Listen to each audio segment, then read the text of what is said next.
All right, take 17 of this 2 minute video. Hockey time here, back yet again for the beginning of the regular season. I wanted to post this a couple days, or really for the last couple of days, excuse me, but had some stuff pop up after work, so I was not able to do so. But nonetheless, welcome to the new series for the entirety of the regular season. Last year, we did the recaps after every single night, which was fun for about a month or so. Then it got very stale and repetitive for me. I'm sure it got stale and repetitive for the viewers as well. So switching it up a little bit this season, instead of doing recaps every night that don't include clips, included a lot of box score reading, etc. I'm going to be making my picks for every single game for the NHL regular season and for the playoffs as well. I did post the last two nights. I didn't do picks for night one. So far, we're 11-4 through the first two nights, so pretty good. Only Edmonton, Vancouver, Buffalo, and San Jose having been the picks that I made incorrectly.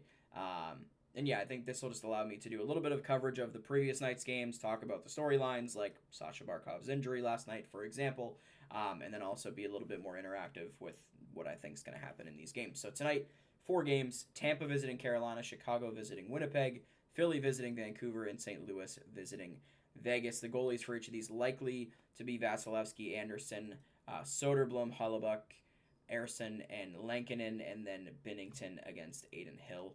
And I'm actually taking the home team for all four games tonight. I think Carolina Tampa Bay is a little bit of a toss up. It's both of their first games of the season. I think Carolina being at home, having been rested, of course, they're both going to be rested, but Tampa kind of getting out of Florida pretty quickly. I think Carolina has just a little bit of a leg up there, and I'd expect them to get the job done. Winnipeg should just outclass Chicago. It really shouldn't be that tight of a game, in my opinion. Chicago looked okay against Utah, but Winnipeg, again, the more talented team as a whole.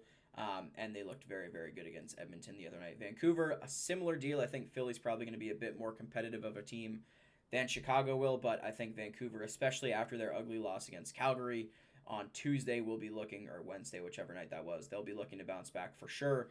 And then Vegas, they're hosting St. Louis on the second end of a back-to-back.